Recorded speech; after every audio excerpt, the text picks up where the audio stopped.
Hello வணக்கம், இது உங்கள் சிவி ஜோன். எல்லாரும் எப்படி இருக்கீங்க? இனி பார்த்தீங்கன்னா சூப்பரான தரமான 8 வீக் டே 4 மார்னிங் ஓட்டிங் ரிசல்ட்ஸாக பார்க்க போகிறோம். அதுக்கு முன்னாடி நீங்கள் நம்மளோட சேனலுக்கு புதுசு அப்படின்னா மறக்காமல் நம்மளோட சேனலை சப்ஸ்கிரைப் பண்ணிட்டு சப்போர்ட் பண்ணுங்கள். அது மட்டும் இல்லாமல் இந்த வீடியோக்கு ஒரு 1000 லைக் வந்தால் இன்னும் சூப்பராக இருக்கும். டெய்லி நீங்கள் கொடுத்துட்டே இருக்கீங்க, ரொம்ப ரொம்ப நன்றி. இப்போ வாங்க அந்த வீடியோக்குள்ளே போகலாம். ஸோ அதுக்கு முன்னாடி பார்த்தீங்கன்னா இன்றைக்கி, அதாவது நேற்று பார்த்தீங்கன்னா தரமான சம்பவங்கள் எக்கச்சக்கமாக நடந்துச்சு. அதில் குறிப்பாக பார்த்தீங்கன்னா முத்துக்குமாரனும் மஞ்சரியும் ஒரு விஷயத்தை முதலே சொன்னாங்க, ஃபுட்டு வேஸ்ட் பண்ணாதீங்க, எங்களுக்கு தேவையான வைங்க, மீதியை மற்றவங்களுக்கு கொடுங்கன்னு போது, இல்லை இது ரேஷனிங்கு, இதை தான் நாங்கள் செக்ரிகேட் பண்ணுறோம், அதை தான் நாங்கள் கொடுப்போம்னு சொல்லியிருந்தாங்க. அதுக்கு அங்கே அவ்வளோ பெரிய பிரச்சனை வந்துச்சு. பட் தீபக் அதுக்கு எந்தவித தீர்ப்பும் சொல்லவே இல்லை. கடைசியில் பார்த்தீங்கன்னா இப்போது இன்றைக்கும் அதே மாதிரி வந்துட்டு ஆர்ஜி ஆனந்தி போயிட்டு கேட்குறாங்க, 3 சப்பாத்தி போதுன்னா அவர் 4 சப்பாத்தி வைக்கிறாரு. நீங்கள் வேறு யாருக்காவது கொடுக்காம போங்க, அது எங்களுக்கு தெரியாது, நாங்கள் இப்படி தான் கொடுப்போன்னு. அதுக்குமே தீபக் வந்துட்டு அதுதான் கரெக்டுன்றாரு. அங்கே ஒரு சலசலப்பு ஏற்படுத்துச்சு. நம்ம ரஞ்சித் அண்ட் சத்யா கேட்டிருந்தாங்க. இந்த பக்கம் முத்துக்குமாரன் பார்த்து சிரிச்சிட்டு இருந்தார். ஏன் இந்த மாதிரி வந்துட்டு அடமண்ட்டாக ஒரு பிடிவாத குணமாக இருக்காங்கன்னு தெரியல ரெண்டு பேருமே. அதை பற்றி சொல்லுங்கள். ரெண்டாவது பார்த்தீங்கன்னா சௌந்தர்யாவோட விஷயங்கள். சௌந்தர்யா பார்த்தீங்கன்னா, அதாவது சௌந்தர்யா ஏதாவது பண்ணணும்னு ஆசைப்பட்றாங்க, இல்லை நான் சொல்லலை. ஆனால் அது முத்துக்குமாரன் அடித்து தான் ஃபேமஸ் ஆகணுமான்றதை நம்மளுக்கு கொஷின். ஏன்னா அவங்க நல்ல ஒரு திறமையான ஒரு போட்டியாளர். நேற்று திடீர்னு பார்த்தீங்கன்னா மழையில் நனைஞ்சு ஒரு தர்ணா போராட்டம் மாதிரி உண்ணாவிரத போராட்டம் நடத்துனாங்க. என்னென்னா அந்த ஒரு கிளாஸை யார் கழுவாமல் வச்சது, எல்லாருமே சத்தியம் பண்ணிங்கன்னா அப்போ என்னை ஏமாத்துறீங்களா அப்படி இப்படின்னு பண்ணாங்க. ஸோ அவங்கக்கிட்ட கேப்பபிள் இருக்குது, ஏதோ ஒரு கண்டென்ட் க்ரியேட் பண்ணு. அதை விட்டுட்டு தேவையில்லாமல் எப்போ பார்த்தாலும் முத்து முத்து முத்துன்னு சொல்லும்போது அது நிறைய பேருக்கு காண்டாகுது. அதை பற்றி சொல்லுங்கள். எதுக்காக எப்போ பார்த்தாலும் சௌந்தர்யா முத்துக்குமாரை பற்றி சொல்லிகிட்டே இருக்காங்க. இது நம்மளுக்கு கேட்கும்போது இரிட்டேட்டாக இருக்குது. இது அதுக்காக சொல்கிறேன். மூணாவது பார்த்தீங்கன்னா நேற்று ஒரு குறும்படம் பயங்கர வைரலாக போச்சு. என்னென்னா இந்த அருண் என்ன பண்ணியிருக்காருன்னா, மஞ்சரிக்கு சம்மாடி விழுந்திருக்கும், சாச்சனக்கு அடி விழுந்திருக்கும். ஆனால் இவங்க வெளியே சொல்லவே இல்லை. அதுக்கு முக்கிய காரணம், மூல காரணமே இந்த டப்பா அருண். இந்த அருண் வேலையில் தான் நாங்கள் ஒரு பெரிய அசம்பாவிதம் நடந்துச்சு. நல்ல வேலை எதுவும் பிரச்சனை வரல. மண்டையில் பெரிய அடி விழுந்துனா என்ன வருது? என்னென்னா அந்த ஹார்ன் சவுண்ட் அடித்தவொடனே எல்லோரும் போகிறாங்க. அருண் என்ன பண்ணால் அவங்க டீம் ஆளுங்களாம் முதல் வைக்கணும்னு பண்ணிவிட்டு பின்னாடி முத்துக்குமரன் அந்த டீம் உள்ளே வரக்கூடாதுன்றதுக்காக என்ன பண்ணுறாரு, அந்த இடத்த பிளாக் பண்ணுறாரு. இது நம்மளுக்கு ஃபுல் எபிசோடில் காட்டவே இல்லை. அது லைவில் தான் தெரிஞ்சுது. அந்த வீடியோ நான் ஆல்ரெடி போஸ்ட் பண்ணியிருக்க, போய் பாருங்கள். ஸோ அதில் பிளாக் பண்ணதால என்ன ஆச்சுன்னா, பின்னாடி எல்லாருமே மோதி, அதுலேயும் குறிப்பாக ரஞ்சித் சார் மோதி, இந்த பக்கம் பார்த்தீங்கன்னா மஞ்சருக்கு செம்ம அடி. பாவம் ரொம்ப வருத்தமாகிடுச்சு. இதுக்கு முக்கிய காரணம் அவர் தான். ஆனால் ஒரு சாரி கேட்கல. ஆனால் வெளியே ஃபேர் ப்ளே விளையாடுங்கன்னு சொல்கிறாரு. அது மட்டும் இல்லாமல் இன்னொரு இடத்துல சிவகுமாரோட பொம்மையை அவர் வச்சுட்டு திரும்ப அன்ஷிதாவோட பொம்மையை வச்சு ஒரு பெரிய ரூல் பிரேக் பண்ணியிருக்காரு. ஆனால் இது வெளியே வரவே இல்லை. முத்துக்குமார் தான் கண்டுபிடிச்சாரு. ஸோ இதை பற்றியும் சொல்லுங்கள். இப்போ வாங்க இந்த அனாலிசிஸ் வீடியோக்குள்ளே போகலாம். ஸோ அனாலிசிஸ் சொல்ல யார் டாப்பில் இருக்கா அப்படி பார்த்தீங்கன்னா ஜாக்லின். இவங்களும் ஓட்ஸ் வாங்கியிருக்காங்க. அப்படி பார்த்தீங்கன்னா 58,692 ஓட்ஸ் வாங்கியிருக்காங்க. ஓட்டிங் பர்சன்டேஜ் பார்த்தீங்கன்னா 23.42. ஸோ ஜாக்லினோட கேம் நேற்று எப்படி இருந்துச்சு கேட்டிங்கன்னா சூப்பராக இருந்துச்சு, தரமாக இருந்துச்சு. அதுலேயும் ஒரு டாஸ்க்கை பார்த்தீங்கன்னா இவங்க பேசணும், இவங்க பேசக்கூடாது, இவங்க பேசுறது கேவலமாக இருக்குது, இவங்க பேசுறது நல்லா இருக்குது அப்படின் போது நல்லா இருக்கிறத முத்துக்குமரனுக்கும் நல்லா இல்லைன்றதை விஜய் விஷாலுக்கும் சொல்லியிருப்பாங்க. ஏன்னா எல்லாத்துக்குமே அவர் கவுண்டர் அட்டாக் பண்ணிகிட்டே இருக்கிறது எல்லாருக்குமே இரிட்டேட்டாக தான் இருக்குது. அதை அங்கே சொல்லியிருப்பாங்க. அதனாலே என்னவோ விஜய் விஷால் ஜாக்லினோட பொம்மையை தூக்கணும்னு சொல்லிட்டு என்ன பண்ணியிருப்பார், வாலண்டராக தர்ஷிகா பொம்மையை எடுக்காமல் இந்த பொம்மையை எடுத்திருப்பார். அதில் தான் பெரிய சண்டை தலைவரோட சட்டையை கிழிச்சிட்டு இருப்பாங்க நம்ம ஜாக்லின். அதுக்கப்புறம் தான் சண்டையும் வந்திருக்கோம். ஆனால் விஜய் விஷால் ஜாக்லினுக்கு சொல்லலை. அந்த சண்டை வரதான் செய்ய யாரும் வாலண்டராக அடிக்கலன்னு. ஆனால் ஜாக்லின் தேவையில்லாமல் ரேனுக்கு சப்போர்ட் பண்ணுறேன்னு சொல்லிட்டு இங்கே விஜய் விஷாலுக்குள்ள சண்டை போட்டிருப்பாங்க. அது மட்டும் இல்லாமல் அவங்களுக்கு எப்படி இருக்குன்னா, முத்துக்குமாருக்கு நிறைய ஃபேன்ஸ் இருக்குன்னு அவங்க சண்டை போடுறாங்க. அதேமாதிரி சௌந்தர்யாவுக்கு நிறைய ஃபேன்ஸ் இருக்குன்னு சொல்லிட்டு அந்த பொண்ணை ஒரு மாதிரி பைத்தியம் அது இதுன்னு சொல்லிட்டு இருக்காங்க. இப்போ அடுத்தது நான் இருக்கிறதுனால என்னையும் அவங்க கவுக்கணும் பார்க்குறாங்கன்ற மாதிரி சொல்லிட்டு இருக்காங்க. ஸோ உங்களோட கருத்துக்களை சொல்லுங்கள். ரெண்டாவது பிளேஸ் பார்த்தீங்கன்னா அன்ஷிதா. இவங்களாம் ஓட்ஸ் வாங்கியிருக்காங்க. அப்படி பார்த்தீங்கன்னா 48,030 ஓட்ஸ் வாங்கியிருக்காங்க. ஓட்டிங் பர்சன்டேஜ் பார்த்தீங்கன்னா 19.16. ஸோ அன்ஷிதா நேற்று ஃபுல்லாக பார்த்தீங்கன்னா வன்மம் மோடில் தான் இருந்தாங்க. குறிப்பாக பார்த்தீங்கன்னா ஜாக்லின் நீ எட்டப்போ அப்படின்னு ஒரு டாஸ்க்கை கலாய்க்கிறாங்க. அதுக்கப்புறம் நீ சிங்கிள் ஸ்டாண்டில் இருப்ப நினச்சேன், ஆனால் நீ ரொம்ப கேவலமாக டபுள் ஸ்டாண்டு, அதுவும் இல்லாமல் உன் சுயநலத்துக்காக நீ என்ன வேணாலும் பண்ணுவ, ரொம்ப கிளவரான கேர்ள் அப்படின்னு கலாய்க்கிறாங்க. ஏன் அப்படின்னு பார்த்தீங்கன்னா அதுக்கு முன்னாள் நாள் மஞ்சரிக்கு இவங்க சப்போர்ட் பண்ணதுனால இவங்களுக்கு அவ்வளோ காண்டு. ஏன் இவ்வளோ காண்டாக இருக்காங்கன்னு தெரியல. எல்லாத்துலேயுமே ஒருத்தவங்க வெளியே போக தான் செய்ய போகிறாங்க. இந்த கேமே அடுத்தவங்களை குத்துறது தான். ஆனால் இவ்வளோ கேவலமாக படம்னு அவசியமே இல்லை அன்ஷிதாக்கு. அது மட்டும் இல்லாமல் நேற்று பார்த்தீங்கன்னா பவித்ராவோட பொம்மை நான் தான் வச்சுன்னு சொல்லிட்டு ஒரு வேலையை வேறு கிளப்பி விட்டாங்க. அதுக்கப்புறம் பிக் பாஸ் பவித்ராவோட பொம்மையை ரஞ்சித் சார் எடுத்திருக்காரு. இவங்க ரஞ்சித்தோட பொம்மையை எடுத்திருக்காங்கன்றத சொன்னதுக்கப்புறம் தான் அவங்களே வாயை மூடினாங்க. அது வரைக்கும் பார்த்தீங்கன்னா நான் பவித்ரா பொம்மை நான் தான் வச்சுருந்தாங்க. அதுக்கப்புறம் சாச்சனா பொம்மை நான் வச்சுருந்தாங்க.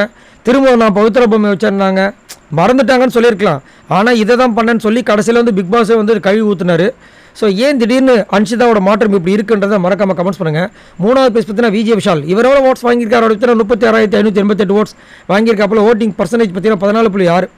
நேற்று பார்த்தீங்கன்னா தர்ஷிகா வெளியே போகிறதுக்கு முக்கிய காரணமே விஜய் விஷால் தான். எல்லாருமே அவங்க டீமுக்குள்ளே வந்து ஒரு விஷயம் பண்ணியிருக்காங்க. இவர் என்ன பண்ணியிருக்காருன்னா, ஆக்சுவலாக நான் தான் வந்து சத்யாவோடது எடுக்கணும், சரி சத்யாவை எடுக்கலன்னா சத்யா வந்து எதாவது பண்ணுறான், அவன் போனாலும் பிரச்சனைன்னு சொல்லிட்டு நான் ஜாக்லின் கையை வச்சேன். கடைசியில் பார்த்தா எடுக்காமல் போயிட்டாங்கன்றத நைட்டில் வந்து சொல்கிறார். ஆடா பாவிகளா, அதுக்கு தான் கெடுவான் கேடு நினைப்பான். இப்போ நீங்கள் வந்து சத்யா காப்படிக்கணும்னு நினச்சிங்க, கடைசியில் பார்த்தீங்கன்னா அதேமாதிரி கூட ஜாக்லின் காப்படிக்கணும்னு நினச்சிங்க, கடைசியில் அது உங்களுக்கு சம்மந்தப்பட்ட தர்ஷிகா காப்பாயிடுச்சு. இதனால தான் நம்ம வந்துட்டு நம்மளோட கேமை பார்த்துட்டு போயிடணும். அடுத்தவங்க நம்ம அழிக்கணும்னு நினச்சி விளாண்டாவே அங்கே வந்துட்டு போச்சு. அது மட்டும் இல்லாமல் விஜய் விஷாலை வந்துட்டு ஜாக்லின் கிடைச்ச இடத்துலலாம் வந்து சம்மாட்டி அடித்தாங்க. அதே மாதிரி முத்துக்குமரனை வந்து சௌந்தர்யா ஒரு விஷயம் பேசிகிட்டு இருக்காங்க, இவர் வந்து அங்கே வந்து முத்துக்குமரன் வந்து கை ஊற்றிட்டு இருக்காரு. என்ன தான் இவருக்காக இருந்தாலும் சரி, இந்த சௌந்தர்யாவுக்கு எப்போ பார்த்தாலும் முத்துக்குமரன் என்னத்த சொல்ல. சரி, ஆனாலும் இவங்களோட இந்த லவ்வாங்கி விஷயம் போது பாருங்கள் ரொம்ப கேவலமாக இருக்குது. சரி, 4வது பிளேஸ் பார்த்தீங்கன்னா ரயான். இவர் எவ்வளோ ஓட்ஸ் வாங்கியிருக்காரு அவரை பார்த்தீங்கன்னா 20,528 ஓட்ஸ் வாங்கியிருக்காப்புல. ஓட்டிங் பர்சன்டேஜ் பார்த்தீங்கன்னா 8.19.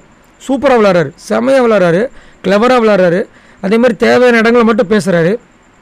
அதேமாதிரி இன்றைக்கி தர்ணா போராட்டம் மாதிரி நம்ம சௌந்தர்யா பண்ணியிருப்பாங்க. சூப்பராக ஒன்று சொன்னார், கப்பு மேலேயே வந்துட்டு சத்தியம் பண்ணி நான் பண்ணலன்னு சொல்லிட்டாங்க. கப்பை விட உன்னை வந்து முக்கியம் நினைக்க போகிறாங்க. அதுவும் இல்லாமல் நீ வந்துட்டு இங்கே மழையில் நினைஞ்சா அவங்க வந்து ஒத்துப்பாங்களா, உன் வேலையை போய் பாருன்னு சொல்லிட்டு பங்கமாக கலாச்சி விட்டார். சூப்பராக இருந்துச்சு. அதே மாதிரி காலையில் வேறு சௌந்தர்யா வந்துட்டு சிவகுமார் கிட்ட போய் அழுது ஒரு சில வேலைகள்லாம் பண்ணியிருப்பாங்க. அதில் டென்ஷன் வேறு ஆகிட்டார். பட் நல்ல ஒரு கேமர் தான். 5வது பிளேஸ் பார்த்தீங்கன்னா மஞ்சரி. இவங்க எவ்வளோ ஓட்ஸ் வாங்கியிருக்காங்க அப்படின்னு 17,239 ஓட்ஸ் வாங்கியிருக்காங்க. ஓட்டிங் பர்சன்டேஜ் பார்த்தீங்கன்னா 6.88. ஸோ முத்துக்குமாரோட பொம்மையை வந்து எடுத்துகிட்டு இவங்க தான் ஓடினாங்க. கரெக்டாக போயிட்டாங்க. ஏன்னா இவங்க ஒரு 4-5 பேருக்கு முன்னாடியே போயிட்டாங்க. லாஸ்ட்டாக தான் ஆர்ஜி ஆனந்தே வராங்க. ஆனால் அதுங்குள்ளே வந்து இந்த அருண் பண்ண வேலையால் கீழே விழுந்து பிரச்சனையாகி கடைசியில் வந்துட்டு அந்த பொம்மை உள்ளே வந்ததுக்கப்புறமும் ஸ்லாட் கிடைக்காம முத்துக்குமரன் வெளியே போயிட்டார். அது மட்டும் இல்லாமல் மஞ்சரி சூப்பராக வந்து நேற்று கேமும் ப்ளே பண்ணாங்க. அன்ஷிதாவோட முகத்தடைய சூப்பராக கிழிச்சாங்க. என்னென்னா தான் ஒரு அன்னை தெரசா மாதிரி நான் வந்து ரொம்ப தூய்மையான உள்ளன்னு ரொம்ப ஓவராக சீன் போட்டுட்ருக்காங்க. ஆனால் அவங்களுக்குள்ளேயும் வன்மம் இருக்கிறத நேற்று வந்து கிளியராக காமிச்சிட்டாங்க. ஸோ அதை வந்துட்டு நான் இங்கே தெரியப்படுத்த நினைக்கிறேன்ற மாதிரி பங்கமாக கலாச்சிட்டு போனாங்க. சூப்பராக இருந்துச்சு. அதேமாதிரி இவங்க வந்து ஜாக்லின்னு வச்சு செஞ்சுட்டு போயிட்டாங்க. இவங்க வந்தப்போ சூப்பராக இருந்தாங்க, ஆனால் இப்போ ரொம்ப மட்டமாக இருக்காங்க, ஈஸியாக ட்ரிகர் ஆகிறாங்கன்ற மாதிரி கலாச்சிட்டு போனாங்க. சரி, 6வது பிளேஸ் பார்த்தீங்கன்னா சத்யா. இவர் எவ்வளோ ஓட்ஸ் வாங்கியிருக்காரு பார்த்தா 15,624 ஓட்ஸ் வாங்கியிருக்காப்புல. ஓட்டிங் பர்சன்டேஜ் பார்த்தீங்கன்னா 6.23. நேற்று அவ்வளோ டாஸ்க் வருது, சத்யா பேர் யாராவது சொல்லுவாங்க பார்த்தா யாருமே சொல்ல மாட்டாங்க. சரி, இன்னொரு டாஸ்க் வந்துச்சு, அதில் வந்து சொல்லுவாங்க பார்த்தா அதுலேயும் சொல்ல மாட்டாங்க. இவர் வந்து எல்லாருமே மறந்துட்டாங்க. ஏன்னா இவர் இன்விசிபிள் ஆகிட்டார் பிக் பாஸ் வீட்டுக்குள்ளே. ரஞ்சித் சாராவது ஏதாவது ஒரு சம்பவம் பண்ணிட்டுருக்காரு. சத்யா ஒன்றும் கிடையாது. ஆனால் ஒரு பெரிய இஷ்யூவில் மாட்டியிருக்காரு. ரெட் கார்டு கொடுக்கறதுக்கு வாய்ப்பு இருக்குது, இல்லை எல்லோ கார்டு கொடுக்கறதுக்கு வாய்ப்பு இருக்குன்றாங்க. என்னென்னா இந்த டால் அந்த பிரச்சனை வந்துட்டு ஜாக்கில் தெரியாமல் இப்படி ஒரு இடி இடித்தார். பாவம் செஸ்ட்டில் செம்மாடி போல இருக்குது. அந்த வீடியோ ரொம்ப வைரலாக போயிருக்கு. அதை நீங்கள் பார்த்தீங்களான்னு சொல்லுங்கள், பார்க்கலாம் சொல்லுங்கள். அந்த வீடியோ நான் போஸ்ட் பண்ணுறேன். சரி, 7வது பிளேஸ் பார்த்தீங்கன்னா ரஞ்சித். இவர் எவ்வளோ ஓட்ஸ் வாங்கியிருக்காரு பார்த்தா 15,170 ஓட்ஸ் வாங்கியிருக்காப்புல. ஓட்டிங் பர்சன்டேஜ் பார்த்தீங்கன்னா 6.05.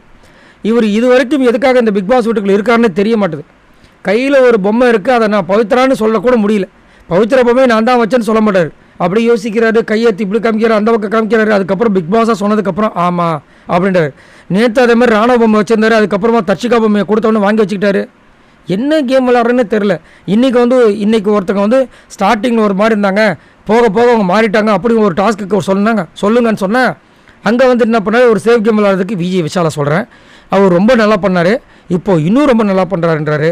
என்டர்டைன்மெண்ட் நல்லா இருந்துச்சு, இப்போ ரொம்ப நல்லா இருக்குன்றாரு. என்னென்னமோ வந்து பெனாத்திட்டு போகிறாரு. ரொம்ப கஷ்டமாக இருக்குது, என்ன தான் பண்ணுறது. 8வது பிளேஸ் பார்த்தீங்கன்னா ஆனந்தி. இவங்க எவ்வளோ ஓட்ஸ் வாங்கியிருக்காங்க அப்படி பார்த்தீங்கன்னா 13,606 ஓட்ஸ் வாங்கியிருக்காங்க. ஓட்டிங் பர்சன்டேஜ் பார்த்தீங்கன்னா 5.43. ஸோ ஆர்ஜி ஆனந்தி எப்படியோ கடுவுறு மீனில் நழுவுறு மீன் மாதிரி அழகாக தப்பிச்சு வந்துட்டு சூப்பராக இன்னும் ஆட்டத்துக்குள்ளே இருக்காங்க. அது மட்டும் இல்லாமல் லாஸ்ட்டாக பார்த்தீங்கன்னா தீபக் வந்துட்டு சார்ஜென்ட்டாக இருக்கிற சௌந்தர்யா கிட்ட வந்து சொன்னார், உள்ளே போய் எல்லாத்தையும் செக் பண்ணுங்க, ஷூலாம் ஒழுங்காக இருக்கான்னு செக் பண்ணுங்கன்னு சொன்ன அடுத்த நிமிஷம் டென்ஷன் ஆகிட்டாங்க. இன்னும் இதுனா அவங்க வீட்டு கூட நான் ஷூ வந்து ஒழுங்காக இல்லைன்னா இவர் வந்து இது பண்ணுறாரோ அது பண்ணுறோன்னு சொல்லிட்டு கலாய்க்க ஆரம்பிச்சிட்டாங்க. ஆனால் இப்போ தீபக்லாம் சொல்லலை, நம்ம சர்ஜன் கிட்ட மட்டும் தான் சொன்னாங்க. அதுதான் அவங்களோட வேலை. இங்கே வந்து இந்த மாதிரி ஏற்றி விட்டுறது, அதுக்கப்புறம் சைலண்ட்டாக இருப்பாங்க. அதுக்கப்புறம் ஒரு நாள் சௌந்தர்யா போய் தீபக் கிட்ட போய் வெடிப்பாங்க. என்னத்தை சொல்கிறது. ஆனாலும் பார்த்தீங்கன்னா ஏதோ ஒரு கேம் கொடுத்துட்டு தான் இருக்காங்க. சரி, அடுத்தது 9th பிளேஸ் பார்த்தீங்கன்னா சிவகுமார். இவர் எவ்வளோ ஓட்ஸ் வாங்கியிருக்காரு அப்படி பார்த்தீங்கன்னா 13,558 ஓட்ஸ் வாங்கியிருக்காப்புல. ஓட்டிங் பர்சன்டேஜ் பார்த்தீங்கன்னா 5.41. இன்றைக்கி ஒரு டாஸ்க்கை வந்துட்டு பிக் பாஸ் கொடுத்துட்டு அவர் பட்ட பாடு இருக்கு. ஐயோ, இனிமேல் இவன்கிட்ட டாஸ்க்கே கொடுக்குறாரா சாமின்னு சொல்லிட்டு அந்த மாதிரி டென்ஷன் ஆகிட்டார். என்னென்னா ஒரு டாஸ்க் கொடுக்குறாரு, அதாவது அந்த சீட்டு எடுக்கிறாரு, அதில் பார்த்தீங்கன்னா சொப்பு கொடுத்தா யார் நல்லா விளையாடுவாங்க, அந்த சொப்பு கொடுத்தா கூட ஒழுங்காக விளையாட மாட்டாங்கன்ற மாதிரி ஒரு டாஸ்க்கு. ஃபஸ்ட்டு வந்து சொப்பு கொடுத்தா விளையாடுவாங்கன்றதை வந்துட்டு விஜய் விஷால் தர்ஷிகான்ட்டார், எல்லோரும் சிரிச்சிட்டாங்க. அதுக்கப்புறம் மாறி கடைசியில் ரஜத்தை சொல்கிறார். ஆனால் நம்மளுக்கு ஃபுல் எபிசோடில் ஒரு கம்பீரமாக சொன்ன மாதிரி காமிச்சாங்க. ஆனால் லைவில் வந்து பிக் பாஸ் வந்து பங்கமாக வச்சு செஞ்சுருந்தார். அதுக்கப்புறம் இப்போ வந்து புதுசாக வந்து இந்த சரவண வைக்கிற மாதிரி ஒரு ஸ்டைல் வேறு ஆரம்பிச்சிருக்காரு. அச்சம் என்பது இல்லையேன்னு சொல்லிட்டு தனியாக உட்காந்து நைட்டு 1 மணிக்கோ 2 மணிக்கோ வந்துட்டு அந்த வராண்டா வெளியில் கார்டன் ஏரியாவில் பேசிட்டு கீழே இங்கேருந்து அப்படியே முத்தம் கொடுத்துட்டு போகிறார் ரோட்டுக்கு. அதுக்கப்புறம் உள்ளே போய் அந்த தலைவாசலுக்கு ஒரு முத்தத்தை கொடுத்துட்டு போய் தூங்க போயிட்டார். என்னையா நடக்குதுன்ற மாதிரி இருந்துச்சு. லாஸ்ட்டாக பார்த்தீங்கன்னா சாச்சனா இவங்க எவ்வளோ ஓட்ஸ் வாங்கியிருக்காங்க, அப்படி பார்த்தீங்கன்னா 11,616 ஓட்ஸ் வாங்கியிருக்காங்க. ஓட்டிங் பர்சன்டேஜ் பார்த்தீங்கன்னா 4.63.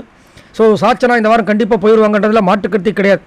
அது மட்டும் இல்லாமல் இவங்களுக்கும் மேலே இருக்கிற அவருக்கும் பார்த்தீங்கன்னா கிட்டத்தட்ட 2000 ஓட் டிஃப்ரென்ஸ் வந்துடுச்சு. ஸோ கண்டிப்பாக இந்த வாரம் வந்துட்டு யார் தடுத்தாலும் பிக் பாஸ் வந்து வெளியே அனுப்ப போகிறது சாச்சனா நம்ம தான் இருக்குது இது வரைக்கும். ஸோ இவங்க எல்லாரும் மொத்தமாக ஓட்ஸ் எவ்வளோ அப்படி பார்த்தீங்கன்னா 2,50,651 ஓட்ஸ் வாங்கியிருக்காங்க. ஸோ நீங்கள் உங்களோட கமெண்ட்ஸை சொல்லுங்கள்.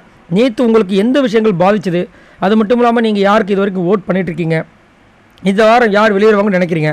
இப்போ வரைக்கும் சாச்சனா மாதிரி தான் இருக்குது. உங்களோட கமெண்ட்ஸை சொல்லுங்கள். பாய் நண்பர்களே.